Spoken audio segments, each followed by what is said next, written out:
Self-date 6.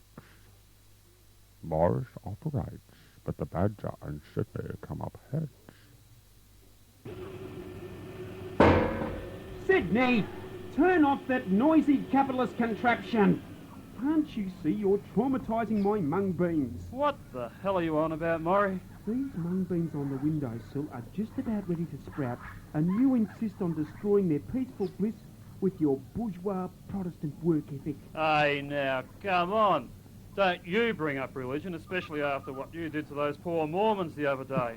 Lovely little kids they were, young Donnie and Maurice, had the sweetest smiles, and you lock them up for 3 hours and give them your views on life. What do you mean? I was freeing them from the shackles of oppression. Anyway, they come around to my way of thinking in the end. Yeah, but you didn't have to use the rubber hose. God, I hope Amnesty International doesn't catch wind of that one. You reactionary. Religion is the opiate of the masses. They must be liberated. Besides, I didn't use the rubber hose. That was part of the Badger's lecture on sex and morals. Oh, so that's why they left here dressed in that rather, how shall I put it, peculiar? No, perverse manner. Yeah, well, the Badger does take this socialist generosity a bit too far sometimes. You know, he's almost completely decimated my lingerie collection, and I've worked for years on that. Talking of work, Maurice, you haven't done a jot of it since we started our Soviet. But this is a socialist paradise. You're becoming a socialist parasite. Look, I do all the brain work around here. It could do with the exercise. Anyhow, I've been doing lots of things.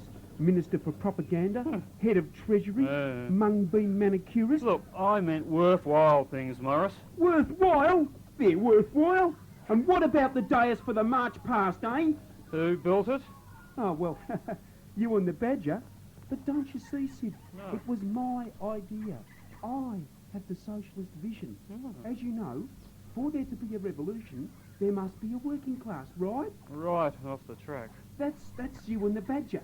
And in order to achieve our goals, there has to be a benevolent dictatorship of the proletariat, right? Extreme right. Well, I'm that dictatorship. Canoe more like it. Well, oh mighty one.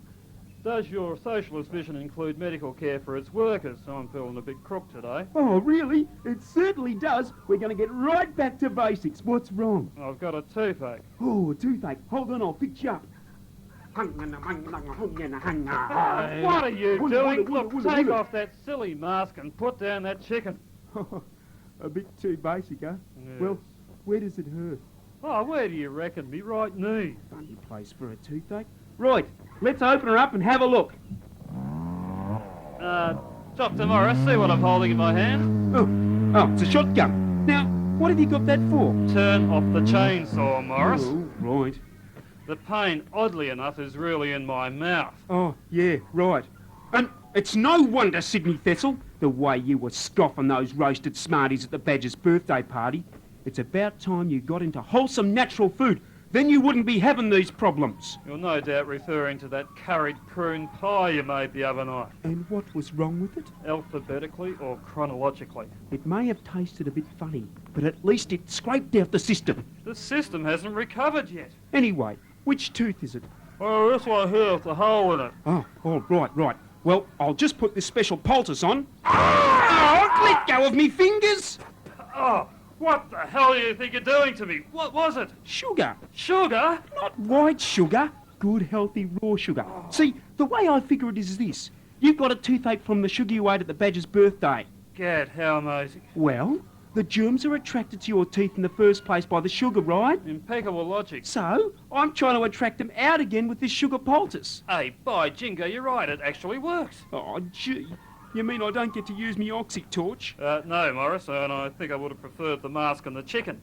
Yeah, well, the interesting thing is, Sid, illnesses are psychosomatic and not actually physical. Eh? Take, for instance, the Badger. A hopeless drunkard and manic depressive, yeah? But not hopeless with my new psychiatric system of curative medicine. I shall have the Badger better in no time. This I've got to see. I'll bring in the patient. Hey, Badger, happy hour. Come and get it. He's the patient now. The first thing I'll have to do is to remove that bottle from him. I'll execute this by using positive reinforcement. Now, Badger, here I have a wholesome, healthy mung bean on dark rice sandwich, and I'll let you have it if you give me that bottle.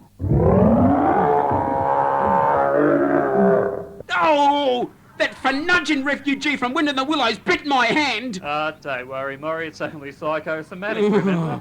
I'll just have to be a bit more subtle and appeal to his better nature. I don't think he's got one. Maybe you're right. I'll stop pussyfooting around and try direct negative reinforcement. Badger, you know it's wrong to imbibe the demon drink. Think of what it's doing to your health, your life, your liver. Oh, don't say that, Maury. You'll only depress him and he'll take up smoking again. All right. So, it's finally come to this electroshock therapy. Do whatever you like, Maurice. It's not going to make one scrap of difference. What do you mean? I've recharged the battery of the cattle prod for 2 days. Now, just a brief massage to the temples. Oh, yeah, he did enjoy that, didn't he? Okay. It's my fault for leaving the true Freudian course. I won't use lobotomy now. It didn't work on you. I'll hypnotise him instead. Aha, good. A battle of the psyches. Oh, Badger, look into my eyes.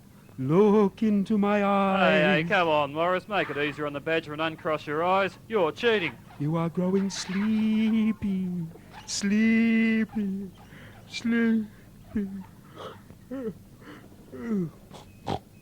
Oh, thank goodness for some peace and quiet at last. Hey, come on, Badger. Let's hit the singles bar. I'll buy you a brandy Alexander. Yeah, well, I know your name's not Alexander. Well, perhaps you prefer a Tia Maria.